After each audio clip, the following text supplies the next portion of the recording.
વીજ ક્ષેત્રના ખાનગીકરણ સામે ભરૂચમાં વિરોધના સૂર, સંયુક્ત સંકલન સમિતિ દ્વારા સૂત્રોચ્ચાર।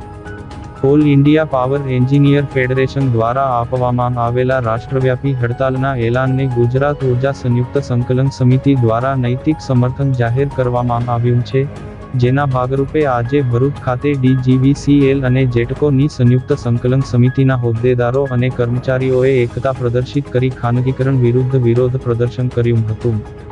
કેન્દ્ર સરકાર દ્વારા સંસદમાં રજૂ કરવામાં આવેલા ઇલેક્ટ્રિસિટી એમેન્ડમેન્ટ બિલ અને વીજ ક્ષેત્રે ખાનગીકરણની પ્રક્રિયા સામે કર્મચારીઓમાં ભારે રોષ જોવા મળી રહ્યો છે। કર્મચારીઓના મતે, આ નીતિઓને કારણે ભવિષ્યમાં નોકરીના હક્કો અને હિતો જોખમાય તેવી શક્યતા છે।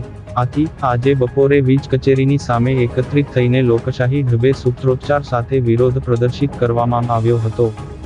આ વિરોધ પ્રદર્શનમાં ગુજરાત ઉર્જા સંયુક્ત સંકલન સમિતિ અને AGVKS, GBIAના અગ્રણી હોદ્દેદારો ચિરાગ શાહ, અલ્કેશ પ્રજાપતિ, હિરેન મિસ્ત્રી તથા ચિંતન ગાંધી સહિત મોટી સંખ્યામાં કર્મચારીઓ ઉપસ્થિત રહ્યા હતા।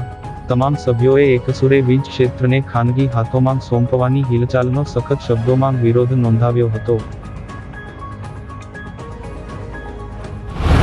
આજ રોજ તારીખ 12/2/2024ના રોજ all India power engineer federation દ્વારા દેશભરમાં જે ઇલેક્ટ્રિસિટી એમેન્ડમેન્ટ બિલ જે છે, જે સરકાર આવનાર સંસદ સભ્યમાં રજૂ કરવા જઈ રહ્યું છે, જેમના દ્વારા વિરોધ કરવામાં આવેલ છે। ગુજરાતના GUNL હેઠળના બે માન્ય યુનિયનો GEB એન્જિનિયર એસોસિએશન અને AG વિકાસ દ્વારા પણ આ ઓલ ઇન્ડિયા પાવર એન્જિનિયર ફેડરેશનને ટેકો જાહેર કરવામાં આવેલ છે, જેના ભાગરૂપે આજરોજ અમે જે ઇલેક્ટ્રિસિટી એમેન્ડમેન્ટ બિલ છે, જેના દ્વારા પ્રાઇવેટાઇઝેશનના દ્વાર ખોલવાની અને કર્મચારીના હિત જોખમવાની શક્યતાઓ રહેલી છે, એટલે એનો અમે વિરોધ કરી રહ્યા છે।